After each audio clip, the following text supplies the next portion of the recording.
नमस्कार। डॉक्टर रमेश रैना का आप सब लोगों को नमस्कार। आज एक बार फिर मैं आपके सामने आया हूँ। आज तकलीफ, दर्द मुझे उन दिनों की याद दिलाता है जब हमारे साथ कश्मीर में जिनोसाइड हुआ था और इस जिनोसाइड के चलते हुए हमें लगभग गन पॉइंट से बाहर निकाला गया था। तकलीफ बहुत होती थी, खून रिस रहा था। तो उन दिनों हम चाहते थे कि हम अपने भाई बंधु जो दूर दराज कश्मीर से आए हैं उनकी मदद करें। तो मैं कश्मीर समिति दिल्ली के साथ जुट गया। कश्मीर समिति दिल्ली ने बहुत काम किया for the welfare of internal refugees. और इसके चलते हुए जो कश्मीर समिति का काम था, एक तो वेलफेयर ऑफ द पीपल जिनके साथ फोर्स्ड एक्सोडस हुआ था, दूसरा प्रोटेस्ट डेमोन्स्ट्रेशंस अगेंस्ट टेररिज्म और जेनोसाइड, और तीसरा एक सेमिनार के जरिए, सेमिनार को इस्तेमाल करते हुए हम भारत और भारतवासियों को बताना चाहते थे अपनी गाथा, अपनी कहानी। और ऐसे में इन सेमिनारों में हम इंटेलेक्चुअल्स को लाते थे, पॉलिटिशियंस को लाते थे, इन्फ्लुएंसर्स को लाते थे, उन सब लोगों को लाते थे जो भारत की राजनीति पे कोई इम्पैक्ट डाले, कोई असर डाले। ऐसे में एक सेमिनार हमने किया और वेन्यू आम तौर पे हिमाचल भवन हुआ करता था। और इस सेमिनार में हमने गिरिलाल जैन को लाया। छोटी सी इंट्रोडक्शन गिरिलाल जैन की दे दूं। वो एक बहुत बड़े विजनरी थे। उनको भारत की राजनीति का ज्ञान था। वो टाइम्स ऑफ इंडिया में एक्स एडिटर हुआ करते थे और भारत की राजनीति में, भारत की जर्नलिज्म में उनका एक मकाम है। वो जब आए, हाल खचाखच भरा था, लोगों को बैठने की जगह नहीं थी, खड़े थे। तो ऐसे में उन्होंने बोला कि जो मैं आज बोलूँगा, it will be unpleasant to you but it is true. ये ट्रूथ है। ट्रूथ ये है कि आपके साथ अच्छा हुआ कि आपको वहाँ से निकाला गया, क्योंकि आपको भारत को और भारतवासियों को जगाना है। क्योंकि आज जो आपके साथ कश्मीर में हुआ, वही कश्मीर में किसी और प्रांत में होने की संभावना है और होके रहेगा। और ये जो हुआ है, ये देश के हित में हुआ है। और जिस वक्त मुर्शिदाबाद की हिंसा हुई, जिस वक्त मुर्शिदाबाद में हिंदुओं के साथ हिंसा की गई, उस वक्त मुझे उनके बोल याद आए। और यकीन मानिए, इन 30-35 सालों में हमने भारत को बताने की कोशिश की है, भारतवासियों को समझाने की कोशिश की है कि ये जो है, ये टेररिज्म नहीं है, ये इस्लामिक जिहाद है। लेकिन हमारी बात किसी ने नहीं सुनी। हमें बताया गया कि आप लोगों के वहां, आपको वहां के लोगों ने नहीं निकाला, ये जगमोहन की चाल थी, ये मरकज की चाल थी। और ये नैरेटिव आज भी चल रहा है कि कश्मीरी पंडितों को हमने नहीं निकाला, कश्मीरी पंडितों को जगमोहन ने निकाला। और इस थ्योरी को डिमोलिश हम करते गए।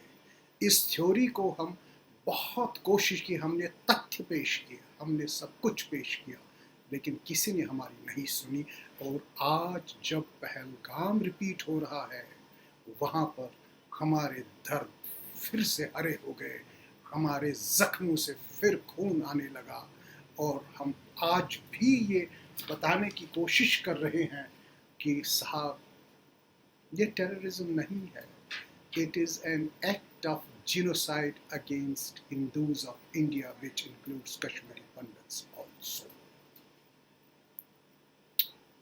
देख लीजिए, 90 हम में चले हैं, चलने के बाद उनका जी नहीं भरा, उसके बाद संग्राम पूरा कर दिया, मास मैसेकर, उसके बाद नादीमर कर दिया, उसके बाद चट्टी सिंह पूरा कर दिया, तेलवनी कर दिया, रियासी कर दिया, कालूचक कर दिया. There is an uninterrupted continuity in this act of genocide against Hindus.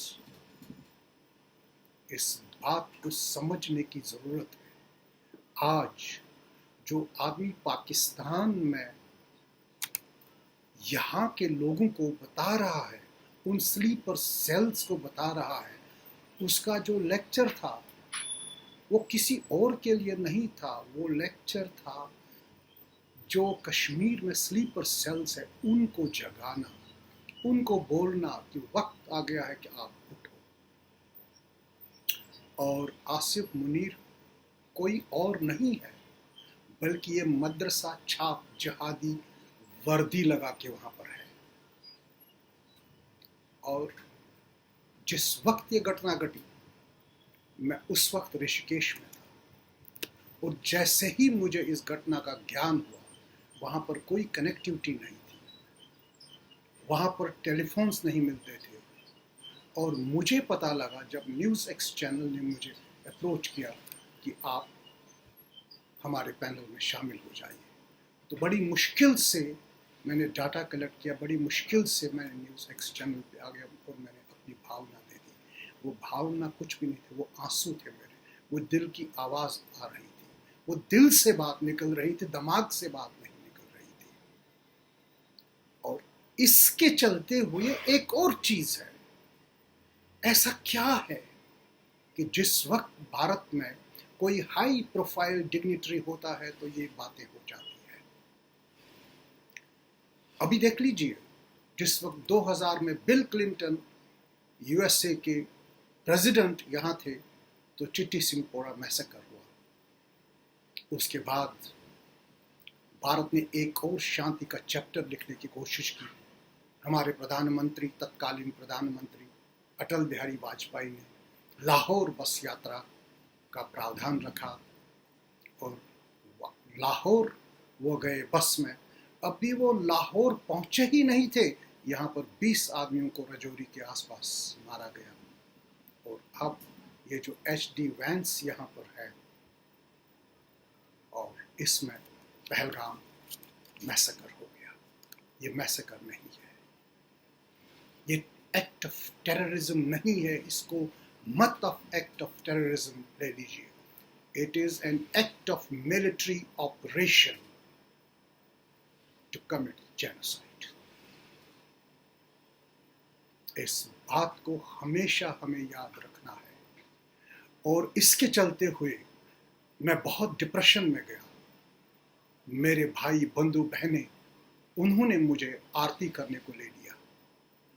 वहां पर जब आरती चल रही थी परमार्थ में, ऋषिकेश में, और जब आरती खत्म हो गई तो वहां के महंत, जो बहुत मशहूर महंत है, मुझे उनका नाम नहीं याद है, जो आरती कराते हैं वहां पर, तो उन्होंने प्रवचन दे दिया.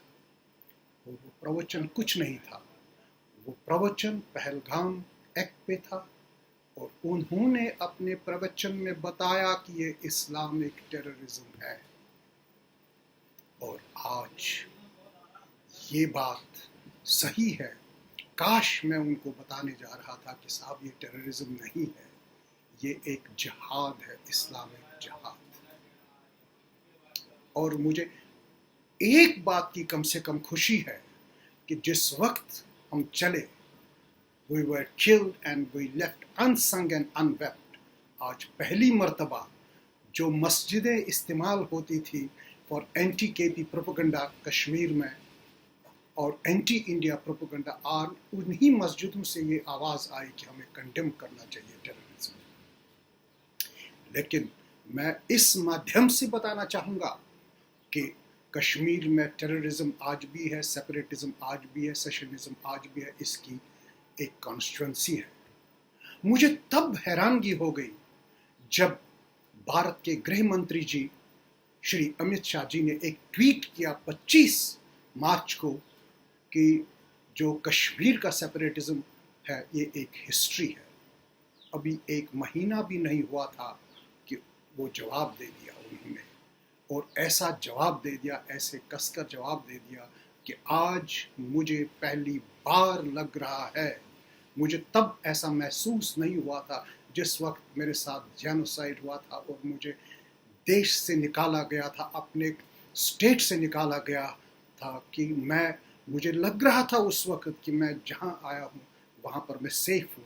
लेकिन अब मुझे ये लगता है कि यहाँ पर माइनॉरिटीज़ ही सेफ है, हिंदू सेफ नहीं है।